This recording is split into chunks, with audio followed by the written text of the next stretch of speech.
Welcome to the SmartKeys podcast.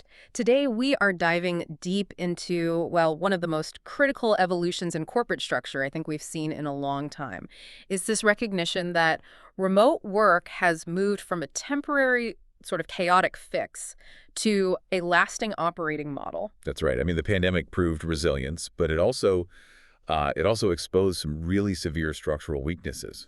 For too long, distributed work was handled piecemeal. Now the companies that are succeeding, they realize they need to treat their distributed workforce as a fundamental, specialized asset. And that asset requires dedicated executive oversight. Exactly. And that transition, from tactical reaction to a durable strategy, that's created massive new challenges. We're talking consistency, security, and especially culture.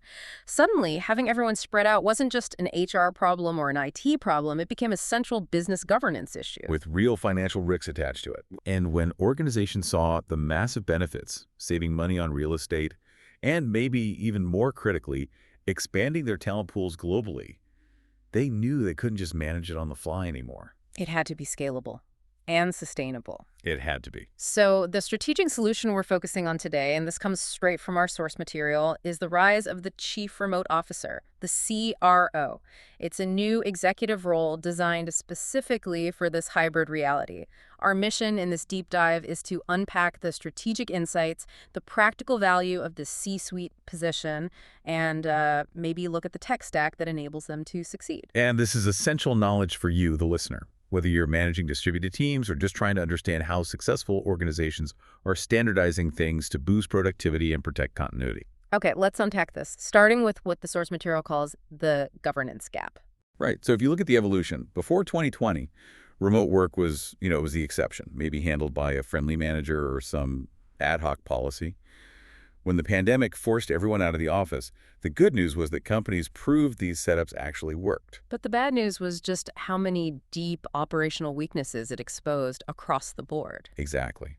The core challenges became glaring and, frankly, expensive. Yeah. You had uneven documentation standards, totally unclear expectations for how teams should collaborate, and what we call tool sprawl. Oh, I know that one. Every team picks its favorite software. Every team. And you end up with massive overlapping licenses, which then opens up these huge gaps in your security posture and your ability to audit processes. I can see how that hits productivity, but I want to push on this. How does an ad hoc approach become a massive financial liability? I mean, this sounds like a potentially expensive new layer of bureaucracy. How do you calculate the ROI on a CRO? That is the critical question. The CRO's primary function is risk mitigation. When those ad hoc fixes by individual teams fail, they don't just mess up a schedule, they create measurable liabilities. For example, inconsistent documentation slows down every single critical project. And tool sprawl means you're paying for 5 different project management tools when you only need one. Precisely. And, maybe more importantly, poor adherence to labor laws in different states, say California's specific rules on work hours, that can result in huge regulatory fines or, talent attrition from burnout. So the dedicated leadership is there to fill that governance gap. They're the executives setting the consistent, scalable ways of working for the entire organization. And their focus has to be on sustainability over speed. They're not looking for a quick fix. They're creating systems that last as your workforce evolves. They ensure every practice aligns directly with business outcomes.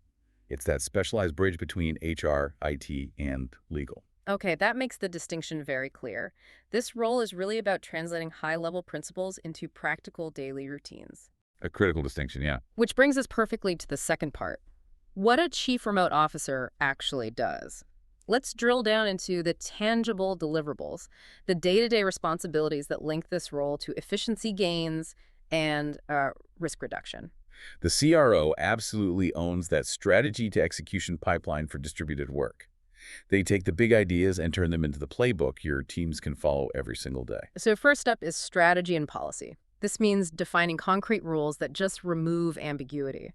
We're talking clear definitions of core work hours, specific communication protocols like when to use Slack versus when a decision needs a documented email. And, most importantly, setting organization-wide documentation standards and clear meeting norms. Right, so every employee knows exactly how work gets done and where to find the answers. No more guessing. And that oversight extends deeply into people programs, specifically productivity and engagement. The CRO actively ties recognition, learning, and wellness initiatives directly to performance outcomes to combat, the silent killer of remote work. Burnout and isolation. Exactly. So we're talking about specific ongoing initiatives here. Things like virtual team building that's actually effective, not just another awkward Zoom call, regular structured feedback loops, and making sure career paths are clearly defined and aligned with performance. Really, they are making sure the folks at home have the same fair shake. And that leads directly to the high-stakes oversight, technology, security, and compliance. This is where the cost justification really gets solid.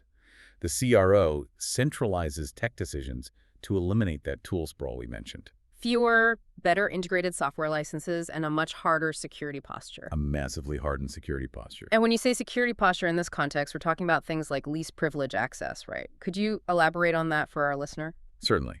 So least privilege access means a remote employee only has access to the specific software and data they need for their function, and absolutely nothing more.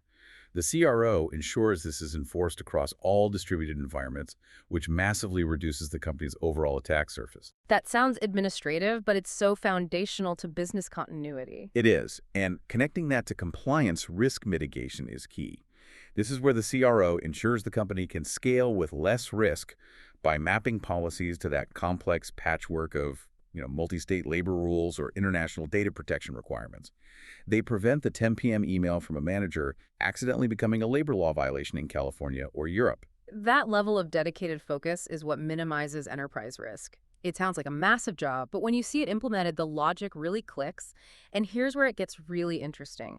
Let's look at some real-world operating models. Wait, the case studies make this tangible. It shows how strategy becomes routine.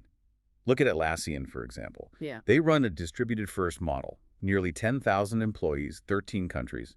They operate as a remote company first. And their key practice is structuring teams based on time zones to guarantee a minimum 4-hour overlap. So they're prioritizing a clear, dependable rhythm over a free-for-all schedule. Yes. For example, their teams in Asia-Pacific are designed to hand off projects to their EMEA counterparts. That allows for true, efficient 24/7 asynchronous progress. But it requires incredible documentation discipline. They also use what they call intentional togetherness. So those periodic in-person sessions. Exactly. But designed specifically for solving complex problems or for intensive trust building that you just can't do as well over Zoom. That's distributed first. But what about a more common hybrid challenge, like at Cimpress? They have on-site manufacturing constraints mixed with thousands of knowledge workers in finance, engineering. You can't have one policy for everyone there. No, and their solution, under dedicated leadership, is a tailored hybrid policy. They avoid that rigid, one-size-fits-all mandate that so often kills culture. Manufacturing teams need to be on-site, but finance teams have a different blend of office use and travel.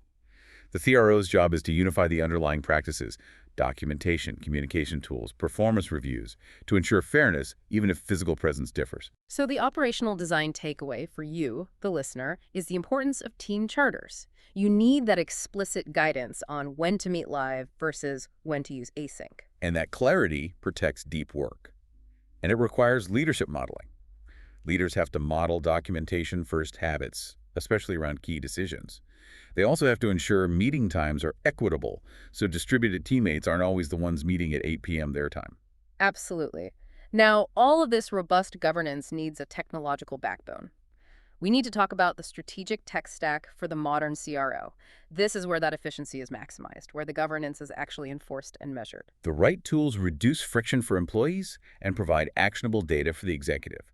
The first category is critical for when hybrid workers do visit the office: visitor management systems, or VMS. VMS isn't just for greeting visitors anymore. It's now a core function for employees checking into the office securely.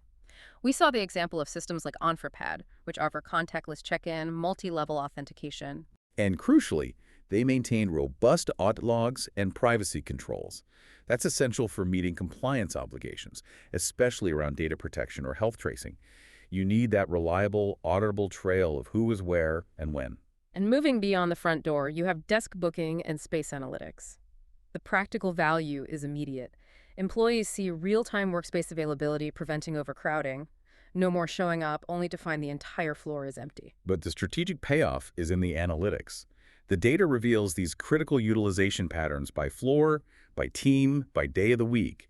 CROs use those insights to justify real estate investment, improve layouts, or maybe get rid of underutilized leases that are just costing a fortune. And then there's the platform that unifies it all, the Integrated Workplace Management System, or IWMS. This is the ultimate tool for strategic control. And IWMS is essential because it unifies data that normally lives in separate silos. Facilities data, IT data, HR data. It centralizes reservations, badge swipes, and occupancy data into these powerful dashboards. So it provides a single source of truth. If facilities wants to know who's using the third floor on Tuesdays, and HR wants to know which teams have the lowest in-office attendance, The IWMS gives them that answer instantly. It transforms policy from guesswork into data-driven decisions. so what does this all mean? The technology closes the gap between the physical and digital presence. But the final question for any organization is, do you actually need a CRO? And the answer lies in identifying the structural signals, those recurring problems that informal fixes just can't solve anymore. I'd say you look for 3 patterns of organizational pain. First, are informal fixes constantly tripping up your teams around scheduling, documentation, or just basic accountability? That signals the policy infrastructure is fundamentally broken. It is. Second, does your current leadership lack the specialized remote expertise, or are they just at capacity?